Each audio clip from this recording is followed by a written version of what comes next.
تمام قسم کی تعریفات، توصیفات، کبریائیاں، بڑائیاں، بزرگیاں، شان و شوکت، کبر و جلال اللہ رب ذوالجلال والاکرام خالق کل مالک ارض و سما کے لیے ہیں، جو اللہ رب العالمین ہمارا اور تمام انسانیت کا پیدا کرنے والا ہے، جس کی یقیناً ہم پر اور آپ پر، تمام انسانیت پر بے شمار انعامات و احسانات ہیں کہ ہم اور آپ اللہ رب العالمین کی نعمتوں کا شمار ہرگز نہیں کر سکتے، کہ اللہ رب العالمین کی نعمتیں مجھ پر اور آپ پر بے شمار اور لامحدود ہیں، اور یہ نعمتیں اللہ رب العالمین کی جانب سے جو ہمارے لیے ہوتی ہیں کہ جس اللہ رب العالمین نے ہم کو نعمتیں عطا کیں، تو جن پہ ہم اللہ رب العالمین کا چاہیں تو اللہ کے شکر گزار بندے بن جائیں یا ناشکرے بنیں، تو اللہ رب العالمین جس کی مجھ پر اور آپ پر بے شمار انعامات و احسانات ہیں کہ اگر ہم اللہ رب العالمین کی نعمتوں کو شمار کرنا چاہیں تو ہرگز نہیں کر سکتے، اور تمام نبیوں پر درود و سلام ہوں، بالخصوص میرے اور آپ کے آخری نبی جناب محمد رسول اللہ صلی اللہ علیہ وسلم پر۔ معزز حاضرین جمعہ، یقیناً ہمیں اور آپ کو اللہ رب العالمین نے جس مقصد سے پیدا کیا ہے، ہم اور آپ اس مقصد سے بخوبی واقف ہیں کہ اللہ رب العالمین نے ہمیں اس دنیا میں کیوں پیدا کیا۔ تو ہم میں سے ہر وہ شخص جو بالغ ہو، ایک بچہ بھی ہو، تو اس بات کو جانتا ہے کہ اللہ رب العالمین نے ہمیں اور آپ کو اپنی عبادت کے لیے پیدا کیا ہے، اور ہم اور آپ سب یہ بات جانتے ہیں، کوئی ایسی بات تو نہیں جو ہمیں معلوم نہ ہو کہ آج اللہ نے ہمیں اور آپ کو زندگی دی ہے، یہ نعمتیں دی ہیں، تو کل اللہ رب العالمین ان نعمتوں کا ہم سے اور آپ سے سوال بھی کرے گا۔ یقیناً ہم اور آپ یہ بھی جانتے ہیں کہ دنیا دار فانی ہے، اور اس دنیا کے بعد جو زندگی ہے وہ ہمیشگی کی زندگی ہے، یعنی تمام باتوں کو ہم اور آپ جانتے ہیں، باوجود اس کے بھی ہم اور آپ اگر دنیا کی زندگی میں گڑ جائیں اور اسی دنیا کی زندگی کے لیے اپنے آپ کو خاص کر لیں، اور آخرت کی زندگی سے ہمیں وہ تعلق نہ ہو جو ہونا چاہیے تھا، تو ہم اور آپ خسارہ اٹھانے والے لوگوں میں سے ہوں گے۔ دیکھیے، اللہ نے مجھے اور آپ کو، تمام لوگوں کو اس دنیا میں جنہیں ہمیں پیدا کیا ہے، اللہ نے بڑی بڑی ہمیں نعمتیں دی ہیں۔ ہم اور آپ اللہ کی نعمتوں کا شمار نہیں کر سکتے۔ اللہ کی ان بڑی بڑی نعمتوں میں سے دو خاص نعمتیں، جہاں کہ اللہ رب العالمین نے ہم کو اس دنیا میں پیدا کیا، تو اللہ رب العالمین نے کہا تھا نا کہ الذی احسن کل شیء، اللہ نے اس دنیا کو ایسے نہیں بنایا، اللہ فرماتے ہیں بڑے بہترین انداز میں اللہ نے دنیا کو بنایا ہے۔ اور اللہ کے نبی صلی اللہ علیہ وسلم کی حدیث اس کی وضاحت کرتی ہے کہ اللہ کے نبی صلی اللہ علیہ وسلم فرماتے ہیں الدنیا حلوۃ ان الدنیا حلوۃ خضرۃ، اللہ کے نبی صلی اللہ علیہ وسلم فرماتے ہیں کہ یہ دنیا بڑی سرسبز و شاداب اور شیرین ہے، یعنی اس دنیا کی فراوانیاں، اس دنیا کی نعمتیں انسان کو لبھا لینے والی ہیں، اور انہی فراوانیوں، انہی محبتوں سے نکل کے اللہ رب العالمین کی طرف راغب ہونے والے، مقصد حیات کو پہچاننے والے لوگ ہی کامیاب اور کامران ہیں۔ تو دیکھیں، اللہ رب العالمین نے ہمیں تمام چیزوں سے بخوبی آگاہ کر دیا، یہ دنیا دی اور اس دنیا کی تمام نعمتیں دیں، اور اس کے بعد بتا دیا کہ نعمتوں کا کل قیامت دن حساب بھی ہونا ہے۔ یہ نعمتیں یا تو ہمارے لیے نعمت ہوتی ہیں یا ہمارے لیے سبب زحمت بن جائیں گی، جیسا کہ اللہ رب العالمین کی دو میں نے آپ کے سامنے ابھی جو آیت کریمہ پڑھی تھی قرآن مقدس کی، اللہ رب العالمین فرماتے ہیں یا ایھا الذین آمنوا لا تلہکم اموالکم ولا اولادکم عن ذکر اللہ ومن يفعل ذلك فأولئك هم الخاسرون۔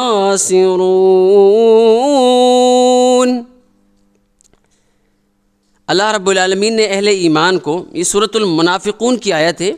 اللہ رب العالمین اس آیت کریمہ میں اہل ایمان کو خطاب کر کے فرماتے ہیں یا ایھا الذین آمنوا، اے وہ لوگوں جو ایمان لائے ہو، لا تلہکم اموالکم ولا اولادکم عن ذکر اللہ، ایمان لا تشتغلوا اموالکم ولا اولادکم عن ذکر اللہ عن طاعت اللہ ورسولہ، یعنی اے ایمان والوں، تمہیں اللہ رب العالمین سے تمہارے مال اور تمہاری اولادیں تمہیں اللہ کے ذکر سے غافل نہ کریں۔ اس آیت کریمہ میں اللہ رب العالمین نے اہل ایمان کو خطاب کیا اور انہیں بتایا کہ تمہارے مال اور تمہاری اولادیں کہیں ایسا نہ ہو کہ تمہیں اللہ رب العالمین کے ذکر سے غافل کر دیں، اور پھر اللہ رب العالمین فرماتے ہیں اگر ایسا ہو جائے کہ یہ تمہاری مال اور تمہاری اولادیں تمہیں اللہ کے ذکر سے غافل کر دیں تو فَأُولَٰئِکَ هُمُ الْخَاسِرُونَ، تو ایسے ہی لوگ خسارہ اٹھانے والے میں سے ہیں۔ آئیے اس آیت کریمہ میں ہم اور آپ غور کریں۔ یقیناً اللہ رب العالمین کا قرآن ہمیں اور آپ کو حکم دیتا ہے کہ ہم اس میں تدبر کریں، غور و فکر کریں۔ دیکھیے اللہ رب العالمین نے اس آیت کریمہ میں جب مسلمانوں کو خطاب کیا، اللہ نے نعمتیں تو بہت سی دی تھیں، اور یہ چیز ہم اور آپ جانتے ہیں کہ ایسا تو نہیں کہ انسان کو صرف اللہ رب العالمین سے دور کرنے والی اولاد، مال یا اولاد ہی ہیں، دوسری چیزیں بھی شامل ہیں، لیکن اللہ رب العالمین نے اس آیت کریمہ میں مال اور اولاد کو خاص کیا ہے، تو اس کی یقیناً کچھ نہ کچھ وجہ ہوگی، کیونکہ جب ہم اور آپ بھی، ہمارا ایک اسلوب اور انداز ہوتا ہے، اگر ہم کسی کو آگاہ کریں کہ فلاں جگہ جانا تو فلاں چیز سے بچنا، تو ہم وہاں کی ہر چیز کو تو نہیں بیان کریں گے، لیکن وہاں کی جو خاص چیزیں ہوں گی ہم ان کے بارے میں ضرور بتائیں گے کہ آپ وہاں جائیں تو ان چیزوں سے اجتناب کریے گا، یہ چیزیں آپ کے لیے نفع بخش نہ ہوں گی بلکہ آپ کے لیے نقصان دہ ہوں گی، تو آپ ان چیزوں سے بچیے۔ یعنی الغرض یہ کہ جب ہمیں کسی چیز کی طرف بتانا ہو تو ہم اگر ساری چیزیں نہ بتانی ہوں تو ہم خاص چیزوں کی انسان کو، جب انسان دوسرے انسان کو بتاتا ہے، بالکل اسی طرح اللہ رب العالمین نے آیت کریمہ میں ان خاص چیزوں کا ذکر اللہ رب العالمین نے کیا ہے، ان دو خاص نعمتوں کا جو انسان کے لیے سبب بنتی ہیں اللہ رب العالمین کی غفلت کا۔ نمبر 1 میں اللہ رب العالمین نے ذکر کیا ہے مال کا، اور نمبر 2 میں اللہ رب العالمین نے ذکر کیا اولاد کا۔ اور اللہ رب العالمین دونوں کے بعد کیا کہا؟ یہ تمہیں اللہ کے ذکر سے غافل نہ کر دیں۔ تو ایک بات یہ بھی ہمارے اور آپ کے لیے جاننا ضروری ہے کہ یہاں ذکر اللہ سے مراد وہ ذکر نہیں ہے کہ ایک آدمی ذکر اللہ سے مراد یہ سمجھ لے کہ وہ ایک کونا پکڑ لے، بس سبحان اللہ الحمدللہ کا ورد کرتا رہے، تسبیحات بیان کرتا رہے، بس یہی نہ، بلکہ ذکر اللہ سے مراد یہاں پر خاص طور پہ، جیسا کہ تفسیر الوسیط کے اندر میں مفسر رحمہ اللہ نے اس کی تفسیر میں کہا کہ وہ جمیع التکالیف، وہ تمام امور جس کا اللہ رب العالمین نے بندوں کو مکلف بنایا ہے، وہ اس ذکر سے مراد ہیں۔ مطلب یہ کہ اللہ نے جو کہا کہ اے انسانوں، اے مسلمانوں، خاص طور پہ اللہ نے کہا مسلمانوں تمہیں اللہ رب العالمین سے غافل نہ کریں تمہاری مال اور تمہاری اولادیں، تو یہاں جو اللہ رب العالمین نے کہا کہ ذکر سے غافل نہ کریں، اللہ کے ذکر سے تمہیں غافل نہ کریں، تو اس ذکر سے مراد وہ تمام امور ہیں جس کا اللہ رب العالمین نے مجھ کو اور آپ کو مکلف بنایا ہے۔ یعنی جس چیز کا اللہ رب العالمین نے مجھے حکم دیا اور اللہ کے رسول نے حکم دیا، جس چیز کا ہمیں اور آپ کو اللہ رب العالمین نے بچنے کا حکم دیا اور اللہ کے نبی جناب محمد رسول اللہ صلی اللہ علیہ وسلم نے بچنے کا ہمیں حکم دیا، وہ تمام چیزیں یعنی اوامر اور نواہی سے متعلق اس آیت کے اندر میں خاص ہیں۔ کہ ایک آدمی جس کو اللہ رب العالمین نے نعمتیں دی ہیں، اللہ اس کو آگاہ کرتا ہے، اور یہ دو نعمتیں انسانی زندگی میں خاص مقام کی حامل ہیں، یقیناً مال بھی اور اولاد بھی۔ لیکن اگر ہم اور آپ دیکھیں، ایک سوچ اگر میں آپ کے سامنے رکھوں، ایک نقطہ ہے کہ اگر میں آپ سے کہوں کہ ایک جانب ہماری زندگی کا سارا مال رکھ دیا جائے، دوسری طرف اولاد رکھ دی جائے، آپ کس چیز کو قبول کریں گے؟ یقینی بات ہے ہم اور آپ کہیں گے سارا مال چلا جائے لیکن ہماری اولادیں محفوظ رہیں۔ لیکن اللہ سبحانہ تعالیٰ نے پہلے مال کا ذکر کیا تو کچھ تو بات ہوگی۔ آئیے میں آپ کے سامنے بیان کرتا ہوں، یا وہ نقاط بیان کرتا ہوں کہ اللہ رب العالمین نے کیوں پہلے مال کا ذکر کیا، پھر اللہ رب العالمین نے اولاد کا ذکر کیا۔ تو دیکھیے، ایک بات تو یہ ہے جو عمومی بات ہے کہ انسان، ہر کسی کے پاس ضروری نہیں کہ ہر شخص صاحب اولاد ہو، لیکن ہر شخص صاحب مال ہوتا ہے، گرچہ اس کے پاس کم ہو یا زیادہ ہو، لیکن مال ضرور ہوتا ہے۔ اور انسان جس کے پاس اولاد ہوگی وہی اولاد کے فتنے میں داخل ہوگا، یا اس کی آزمائش جو ہوگی اولاد سے متعلق ہوگی جس کے پاس اولاد ہو، اور وہ شخص جس کو اللہ نے اولاد سے نہ نوازا ہو لیکن اس کے پاس مال ضرور ہوتا ہے۔ اور ہر انسان کے پاس میں مال کچھ نہ کچھ ہوتا ہے جس کی محبت میں وہ اپنے آپ کو غرق کر لیتا ہے۔ اس لیے اللہ رب العالمین نے آیت کریمہ میں پہلے مال کا ذکر کیا ہے، اور پھر اللہ رب العالمین نے اولاد کا ذکر کیا۔ اور ایک بات یہ بھی کہ اللہ رب العالمین نے مال کا پہلے ذکر اس لیے کیا کہ انسانی زندگی میں اگر ہم اور آپ دیکھیں تو سب سے پہلے جس چیز کی محبت داخل ہوتی ہے، اگر ان دونوں نعمتوں کو ہم دیکھیں کہ مال یا اولاد، تو ایک بچہ ہو تو اس کی زندگی میں وہ بچپن میں یہ نہیں سوچتا ایک بچہ کہ میرے پاس میں بہت ساری میری اولادیں ہوں یا میرے بیٹے ہوں، میری بیٹیاں ہوں، یہ تو ایک بعد کی بات ہوتی ہے۔ لیکن اولاً اس کے دل میں محبت ہوتی ہے کہ میرے پاس پیسہ ہو اور میں اس کو خرچ کروں اور مجھے جو چاہے میں اس کو خرید لوں۔ تو الغرض یہ کہ پیسے کی محبت، مال کی محبت انسان کی زندگی میں پہلے داخل ہوتی ہے، جیسا کہ اللہ کے نبی جناب محمد رسول اللہ صلی اللہ علیہ وسلم نے فرمایا۔ اللہ کے نبی صلی اللہ علیہ وسلم فرماتے ہیں، یکبر ابن آدم و یکبر مع اثنان حب المال و طول العمر، کہ جب ابن آدم بڑا ہوتا ہے، یعنی انسان جب بڑا ہوتا ہے تو اس کے ساتھ میں دو چیزوں کی خواہشات بڑھتی چلی جاتی ہیں۔ نمبر 1 اللہ کے نبی صلی اللہ علیہ وسلم فرماتے ہیں وہ ہے مال کی محبت، اور نمبر 2 لمبی زندگی کی خواہش۔ تو اس حدیث سے، جو بخاری اور مسلم کی حدیث سے ہمیں معلوم ہوا کہ جب انسان چھوٹا ہوتا ہے تو اللہ کے نبی فرماتے ہیں بڑھتا چلا جاتا ہے تو اس کے ساتھ میں مال کی یہ محبتیں بھی بڑھتی جاتی ہیں۔ تو اس سے بات ثابت ہوتی ہے کہ یقیناً مال کی محبت ہماری زندگیوں میں بچپن سے موجود ہوتی ہے، جو وقت کے ساتھ میں بڑھتی چلی جاتی ہے۔ یعنی مال کی محبت پہلے سے داخل ہے، اور یہ ہر شخص کے لیے فتنہ ہے، ہر شخص کے لیے آزمائش ہے، اسی لیے اللہ رب العالمین نے پہلے ذکر کیا۔ اور اللہ رب العالمین نے اگر مال کو پہلے ذکر کیا تو اس کی ایک اور وجہ یہ بھی ہے کہ اگر ہم اور آپ دیکھیں تو ہم اور آپ تمام انسانوں کا یہی معاملہ ہوتا ہے کہ مال کے بارے میں انسان کے نزدیک کوئی حد متعین نہیں ہوتی، وہ لامحدود اس کی محبت ہوتی ہے۔ اس کے حصول کی کوئی انسان کے پاس میں یہ نہیں کہ اتنا مال ہو جائے اس کے بعد میں وہ رک جائے گا، نہیں۔ لیکن اولاد کے بارے میں اس کا ایک تصور ہوتا ہے، یہ اس کے ایک ذہن ہوتا ہے۔ مثال کے طور پہ اگر آج حالات کے مطابق کہے جائیں تو ایک عام سا قانون لوگوں کے ذہنوں میں بیٹھ چکا ہے، لوگوں کے ذہنوں میں ایک بات ہے کہ ہم دو، ہمارے دو کے بعد سوچنے دو، یا یہ کہ مسلمان بھی ہیں تو انسان سوچتا ہے، اور ایک سوچتا ہے کہ اس کی اولاد جو ہے اتنی مقدار میں، یا اتنی اس کی اولاد ہو، اتنے اس کے بچے ہوں، لیکن یہ مقدار وہ خاص نہیں کرتا حصول مال کے لیے، جبکہ حصول اولاد کے بارے میں سوچتا ہے کہ ابھی 2 ہیں، ذرا رک جائیں پھر دیکھیں۔ لیکن وہاں ایسا نہیں سوچتا، جب مال کی باری آتی تو ذرا رک جائیں پھر بعد میں دیکھیں گے۔ جیسا کہ اللہ کے نبی صلی اللہ علیہ وسلم نے حدیث میں فرمایا کہ لو کان لابن آدم وادیان من مال، کہ اگر ابن آدم کے پاس میں مال کا ایک پہاڑ ہو، اور دوسری جگہ اللہ کے نبی صلی اللہ علیہ وسلم کی دوسری حدیث میں کچھ ایسے الفاظ ہیں کہ مال نہیں بلکہ سونے کا بھی اگر پہاڑ ہو نا تو لبتغى واديا ثالثا، 2 پہاڑے سونے کے موجود اگر اس کے پاس میں ہو نا تو، یا مال کی ہو تو وہ تیسرے کی طلب میں ہوگا۔ اب تیسرا بھی مل جانا ہے نا تو پھر اس کے دل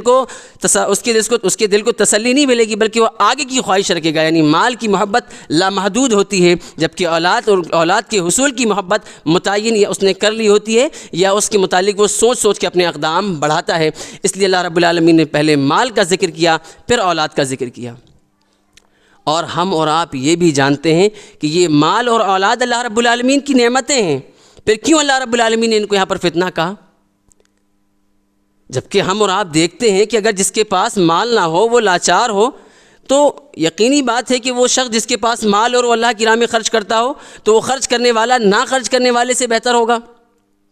یہ بات یقینی ہے کہ جس کے پاس میں اولاد نہ ہو، ہم اور آپ جانتے ہیں تو وہ اولاد کی محبت اس کے دل میں کیسی ہوتی ہے۔ جو صاحب اولاد نہیں ہوتا وہ اس درد کو جانتا ہے کہ جس کے پاس اولاد نہ ہو، اور یہی اولاد جب آتی ہے تو انسان کی زندگی میں ایک سوچ ہوتی ہے کہ آج میری اولاد ہوگی، کل کو میرا سہارا ہوگی۔ تو یعنی یہ تو اللہ رب العالمین کی بڑی بڑی نعمتوں میں سے ہیں۔ یاد رکھیں، یہ ایک اصول ہے کہ ہر اللہ رب العالمین کی نعمت جو بندے کو حاصل ہو، وہ یا تو اس کے لیے رحمت ہوتی ہے یا زحمت ہو جاتی ہے۔ مطلب یہ کہ اگر اللہ کی نعمتیں اگر آپ کو اور ہم کو، چاہے وہ کسی بھی قسم کے اللہ رب العالمین کی نعمت ہو، اگر ہمیں اور آپ کو اللہ کے ذکر سے غافل نہیں کرتی، اللہ اور اس کے رسول کی اطاعت سے غافل نہیں کرتی، تو یقیناً یہ نعمت ہمارے لیے رحمت ہے۔ اور اگر یہ نعمتیں مثال کے طور پہ، خاص طور پہ جیسا کہ اللہ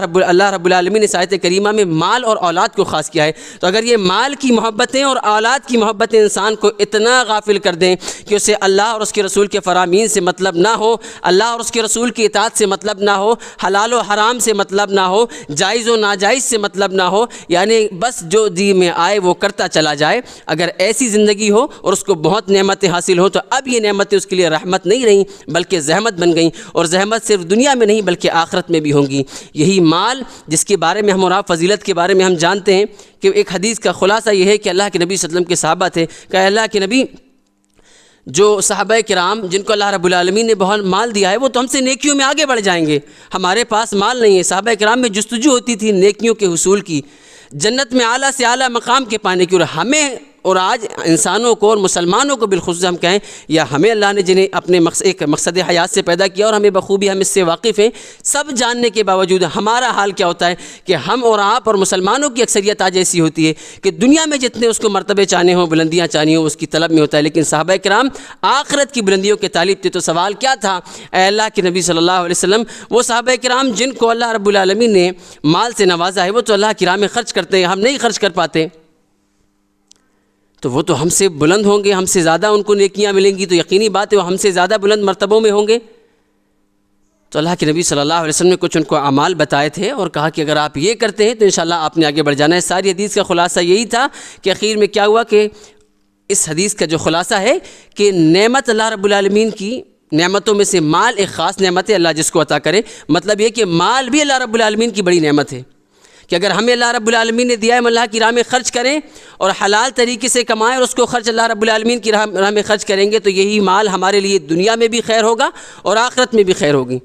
اور دیکھیں اللہ رب العالمین نے آیت کریمہ میں اگر مال کو خاص کیا ہے یا پہلے مال کا ذکر کیا اولاد سے پہلے، تو ہم اور آپ یہ بھی جانتے ہیں کہ کل قیامت کا دن ہوگا تو ہم نے اور آپ نے جب اللہ رب العالمین کے سامنے کھڑے ہوں گے، اللہ کے حضور ہمیں اور آپ کو سوال و جواب کے اللہ سوال کرے گا اور ہمیں جوابات دینے ہوں گے۔ ان 5 سوالوں میں سے صرف 2 سوالوں کا تعلق ہم اور آپ جانتے ہیں کہ اللہ رب العالمین نے مال کے ساتھ میں کیا ہے۔ بتانا مقصد یہ ہے کہ انسانی زندگی میں مال کی محبت بے شمار ہوتی ہے۔ مال کی محبت میں انسان ایسا غرق ہوتا ہے، اگر ہم اور آپ دیکھیں کہ وہ مسلمان جو اللہ کی اطاعت اور اللہ کے رسول کی اطاعت سے دور ہوتے ہیں یا نماز نہیں پڑھتے، زکوٰۃ نہیں دیتے، وجہ کیا ہوتی ہے کہ وہ مال کے پیچھے دوڑ رہے ہوتے ہیں، حصول دنیا کے پیچھے دوڑ رہے ہوتے ہیں۔ حصول دنیا کو اگر یوں خلاصہ کہہ دیا جائے تو حصول مال پر منحصر ہے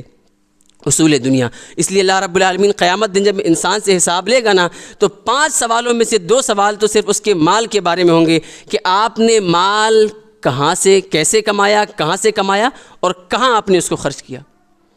اور اولاد کے بارے میں بھی سوال ہوگا، یقیناً ہے آپ کی زندگی کا جب ہماری اور آپ سے سوال ہوگا تو اولاد کے بارے میں بھی سوال ضرور ہونا ہے، لیکن اللہ نے مال کے بارے میں اللہ کے نبی صلی اللہ علیہ وسلم فرمایا کہ 2 سوال ہوں گے ان 5 سوالوں میں سے۔ تو یہ حدیث بھی ہمیں اور آپ کو یہ پیغام دیتی ہے کہ مال کی محبت میں انسان کو غرق نہیں ہونا چاہیے، بلکہ یہ اللہ کی نعمت ہے، اس کو رحمت بنا کر کے رکھیں، ورنہ یہ نعمت ہمارے اور آپ کے لیے زحمت بن جائے گی۔ اور کیسی زحمت بن جائے گی؟ ایسی زحمت بن جانی ہے کہ نہ تو ہم نے دنیا میں جب ہم اس کے پیچھے لگ جائیں گے یہ دنیا تو ختم ہو جائے گی، لیکن اس دنیا کے بعد جو دنیا آنے والی ہے اس میں ہم اور آپ کامیاب نہیں ہوں گے۔ جیسا کہ اللہ تعالیٰ نے خود اس آیت کریمہ کے آخری حصے میں فرمایا تھا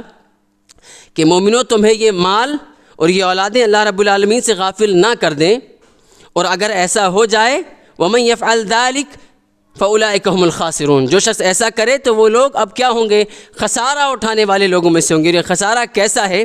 ہم اور آپ دیکھ رہے ہیں اور یقیناً جانتے ہیں، یہ خسارہ دنیا اور آخرت کے دونوں خسارے اس میں شامل ہیں۔ اور کیسے شامل ہیں؟ ہم اور آپ آج ہم اپنے حالات کو دیکھ رہے ہیں، مسلمانوں کی اکثریت کو ہم دیکھتے ہیں جو حصول دنیا کے پیچھے دوڑ رہے ہیں، حصول مال کے پیچھے اپنے آپ کو لگائے رکھے ہیں۔ تو ہمارا اور آپ کے کیا حال ہو گئے اگر کہا جائے تو ہم اور آپ دنیا کے پیچھے دوڑتے رہے، لیکن ہمارے نتائج اگر اسی دنیا کو حاصل کرنے اور مال کو حاصل کرتے ہوئے جب ہم دوڑنے لگے تو کیا نتائج ہمارے اور آپ کے سامنے ہیں؟ نہ تو ہمیں دنیا ہی مل سکی اور نہ ہی ہمیں آخرت میں کامیابی ملے گی، اگر یقینی معنوں کی کامیابی ملے گی اگر ہم انہی محبتوں میں غرق ہو گئے تو۔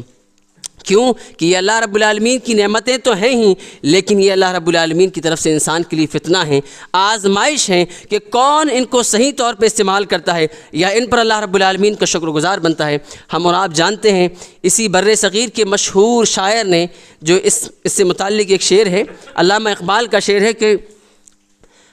اللہ سے کرے دور تو تعلیم بھی فتنہ، املاک بھی اولاد بھی جاگیر بھی فتنہ۔ مطلب یہ کہ یہ مال و اولاد بھی اللہ رب العالمین کی طرف جو ہمیں اور آپ کو عطا کردہ ہیں یہ ہمارے لیے آزمائش ہیں، اور اگر ہم اور آپ انہی کے پیچھے پڑ گئے تو ہمارے اور آپ کے سامنے نتائج حاصل ہیں۔ ہم اور آپ ان نتائج کو دیکھ رہے ہیں کہ کیا ہوا مسلمانوں کا کہ جب ہم اور آپ صرف دنیا کے حصول میں دوڑنے لگے اور یہ سمجھے کہ مال کو حاصل کرنا یہ اصل کامیابی ہے، اس کے نتائج کیا ہوئے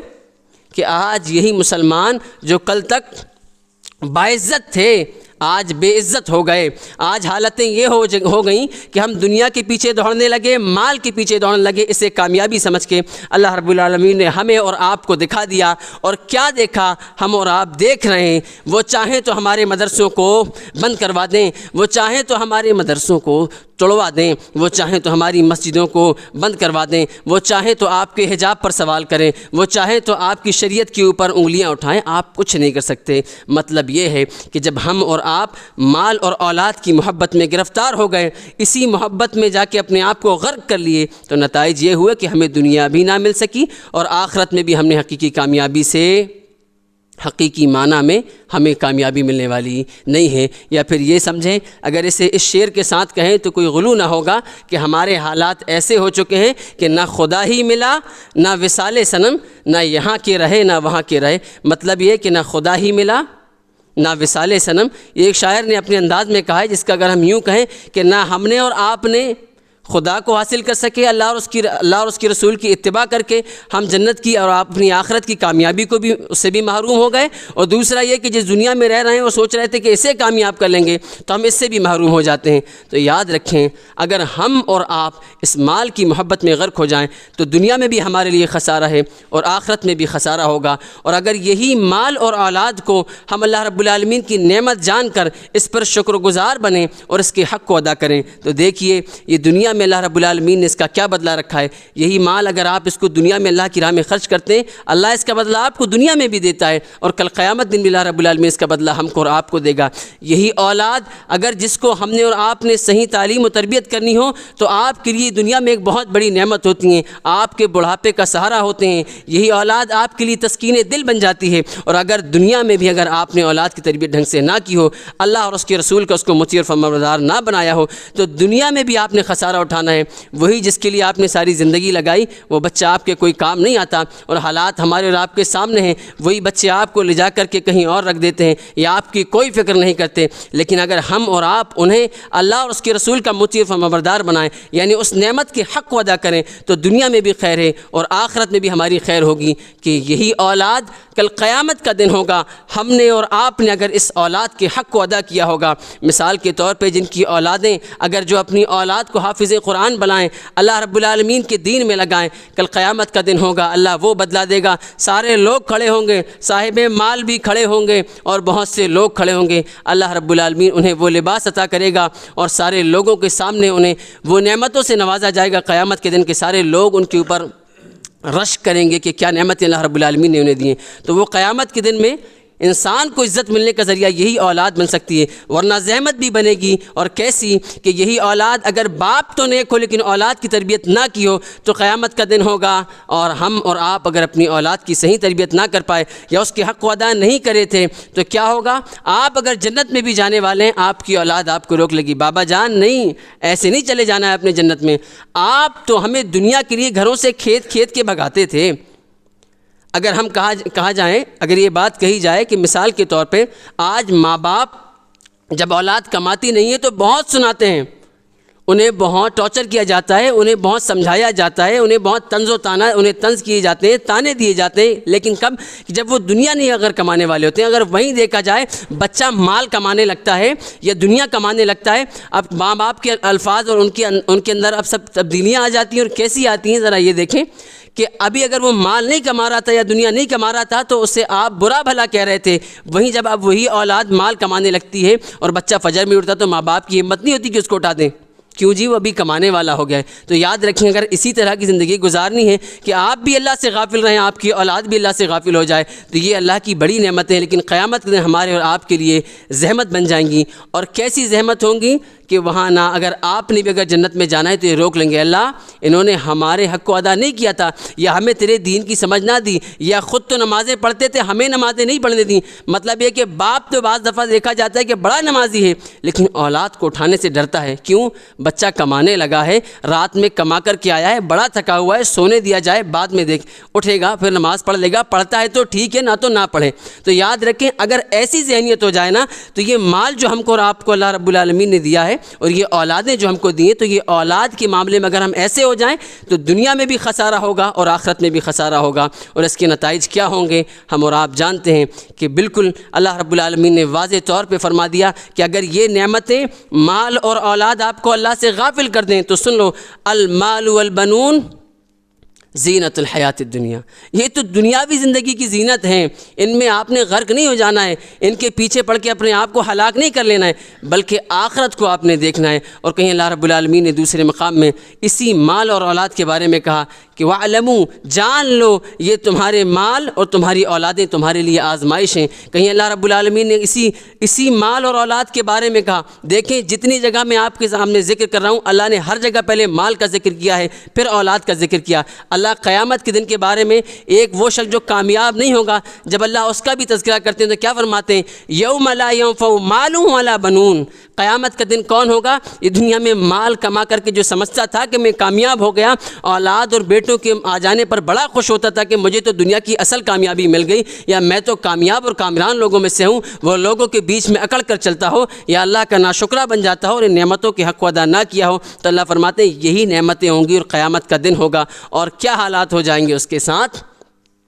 یہی ہوگا کہ اللہ رب العالمین فرماتے ہیں یوم لا ینفع مال ولا بنون، اب نہ تو مال اس کے کچھ کام پڑا، نہ اس کی اولادیں اس کی کچھ کام پڑیں۔ اور اس آیت کی تفسیر دوسری آیتیں کرتی ہیں کہ جیسا کہ اللہ رب العالمین نے قرآن مقدس میں فرمایا، اس واقعے کو بے شمار مقامات میں اللہ نے ذکر کیا ہے، جس میں سے ایک مقام میں اللہ رب العالمین فرماتے ہیں کہ جب قیامت کا دن ہوگا اور انسان جس کو اللہ رب العالمین نے دنیا دی تھی، اس کو مہلت دی تھی، لیکن وہ اسی دنیا میں غرق ہو کر کے رہ گیا، اور قیامت کے دن اب اس کے نامہ اعمال اس کے بائیں ہاتھ میں دیے جائیں گے، تو وہ کیا کہے گا؟ اس کے الفاظ ہوں گے ہلک عنی سلطانیہ، اس وقت وہ کہے گا جس حکومت کی چاہ میں میں گزر رہا تھا وہ سب فنا ہو چکا۔ اسی آیت میں اللہ رب العالمین نے اسی صورت میں پہلے یہ ذکر کیا کہ وہ کہے گا کہ ہلک عنی سلطانیہ، وہیں اللہ نے اس بات کا بھی ذکر کیا کہ وہ اس مال کے بارے میں خواہش کرے گا کہ جس مال کے پیچھے وہ دوڑتا رہا، آج اس کا مال اس کے کچھ کام نہ آیا، اور یہی مال اور اولاد ہم کو اللہ سے دور کر دیں۔ تو یاد رکھیں اللہ رب العالمین نے قرآن میں بے شمار مقامات میں یہ چیز بیان فرمائی ہے کہ قیامت کا دن ہوگا اور ایک اولاد اپنے باپ کی نہ ہوگی اور باپ اپنی اولاد کا نہ ہوگا، یہ سب ایک دوسرے سے بھاگ رہے ہوں گے۔ اللہ نے اس طرح بے شمار مقامات میں ہمیں اور آپ کو بخوبی آگاہ کیا ہے، ہم اور آپ کو متنبہ کیا ہے۔ کیوں؟ کیونکہ یہ اللہ رب العالمین کی بڑی نعمتیں ہیں، اور یہ ایسی نعمتیں ہیں جو اللہ کی خاص نعمتوں میں سے ہیں، جو اللہ رب العالمین نے ہمیں دی ہیں، جن کا اللہ رب العالمین نے تذکرہ کیا کہ مسلمانوں ان نعمتوں کی محبت تمہیں اللہ رب العالمین سے غافل نہ کر دے۔ اللہ رب العالمین نے اس آیت میں صرف ان دو چیزوں کو خاص کیا تھا، بتایا تھا کہ مال اور اولاد تمہیں اللہ کے ذکر سے غافل نہ کر دیں، یعنی اللہ اور اس کے رسول کی اطاعت سے غافل نہ کر دیں۔ دیکھیں اسی جگہ میں اگر ہم اور آپ غور کریں اسی آیت کریمہ میں، تو جیسا کہ ہم نے اول یہ چیز ذکر کی تھی، کیا یہ دونوں ہی چیزیں انسان کو غافل کرنے والی ہیں؟ نہیں۔ مفسرین اس آیت کریمہ کی تفسیر میں فرماتے ہیں کہ جہاں اللہ نے مال اور اولاد کو خاص کیا ہے تو ان کے خاص کرنے کا سبب یہ تھا کہ یہ انسان کے لیے خاص فتنہ ہے جو اس کو غرق کر جاتے ہیں، لیکن اس آیت کریمہ میں وہ تمام چیزیں ہمارے اور آپ کے لیے شامل ہوں گی کہ جو ہمیں اور آپ کو اللہ رب العالمین سے دور کریں۔ مثال کے طور پہ اگر کہا جائے کہ اگر انسان کے لیے اس کا موبائل بھی ہو اور وہ اللہ رب العالمین سے دوری کا سبب بن جائے تو یہ بھی اس کے لیے فتنہ ہے، اور یہی نہیں بلکہ آخرت میں بھی اس کے لیے عذاب کا اور اس کے لیے خسارے کا سبب بن جائے گا۔ کیوں؟ اگر ہم اور آپ اپنی زندگیوں پر غور کریں، موبائل بھی اللہ رب العالمین کی ایک نعمت ہے۔ ایک مثال دینی تھی کہ دیکھیں مال اور اولاد کو تو اللہ نے ذکر کیا ہے، لیکن اس آیت کریمہ میں تمام چیزیں وہ داخل ہیں، شامل ہیں جو انسان کو اللہ رب العالمین اور اس کے رسول کی اطاعت سے دور کر دیں۔ مثال ایک موبائل کی ہم لیں کہ اگر آج ہم اپنے احوال کو دیکھیں، اپنے حالات کو دیکھیں، تو ایک آدمی اگر قرآن پڑھتا ہے نا تو جب آدھا گھنٹہ یا ایک گھنٹہ پڑھ لے تب اس کا دل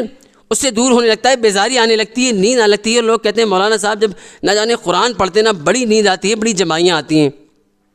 تو وجہ کیا ہے کہ جب ہم قرآن پڑھ رہے ہوتے ہیں تو ہمارا دل قرآن کے ساتھ نہیں لگا ہوتا، تو اس کے نتائج کیا ہوتے ہیں کہ ہم قرآن کو آدھا گھنٹہ اگر ایک آدمی پڑھ لے، ایک گھنٹہ پڑھ لے تو سوچتا ہے کہ بہت پڑھ لیا۔ وہیں اگر ہم اپنے حالات کا جائزہ لیں تو موبائل کے حالات ہمارے اور آپ کے یہ ہیں کہ رات کے 12، 1 اور 2 بج جاتے ہیں، ہم موبائل چلانے سے تھکتے نہیں ہیں۔ تو ہم خود اپنی نفسوں کا محاسبہ کریں کہ یاد رکھیں ایسی محبتیں، اور ہر وہ محبت چاہے وہ موبائل کی محبت ہو یا دنیا کی محبت ہو، حکومت کی محبت ہو، عہدے و منصب کی محبت ہو، کوئی بھی محبت ہو، اللہ کی کوئی بھی نعمت ہو جو ہمیں اور آپ کو ملے یا نہ ملے اور ہم اس کو حاصل کرنا چاہیں اور وہ ہمیں اللہ رب العالمین سے دور کرنے کا سبب بن جائے، تو یہ ہمارے اور آپ کے لیے ایک فتنہ ہے، ایک آزمائش ہے، اور اس پہ کھرے نہ اتر سکے، اس پر اللہ رب العالمین کا ہم نے شکر ادا نہ کیا، اس نعمت کا شکر ادا نہ کیا، تو ہمارا اور آپ کا اثر یہ ہونا ہے فاولئک هم الخاسرون میں ہم اور آپ داخل ہو جائیں گے۔ اس سارے جمعہ کا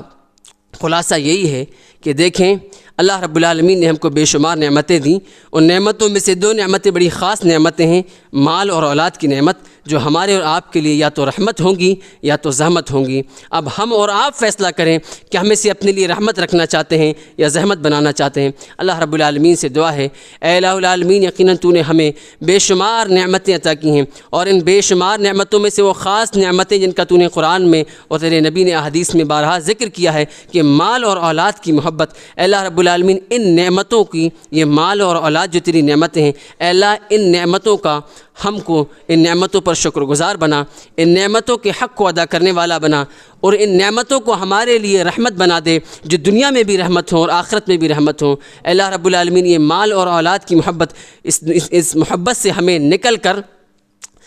اس چیز کی توفیق عطا فرما کہ ہم دنیا اور آخرت میں کامیاب و کامران ہونے کے لیے تیرے اور تیرے نبی کے مطیع فرمانبردار ہو جائیں۔ اللہ رب العالمین جب تک ہمیں اس دنیا فانی پر رکھنا، دین اسلام پر رکھنا، ہمارا خاتمہ ہو دین اسلام پر ہو، اس حال میں ہو کہ ہم تیری نعمتوں پر شکر گزار ہوں، تیری نعمتوں کے شکر کے بجا لانے والے ہوں، اس کے حق کے ادا کرنے والے ہوں۔ اس دنیا سے جائیں تو صابر اور شاکر بن کے جائیں، مواحد بن کے جائیں، ہماری زبانوں پر آخری کلمہ ہو لا الہ الا اللہ محمد رسول اللہ۔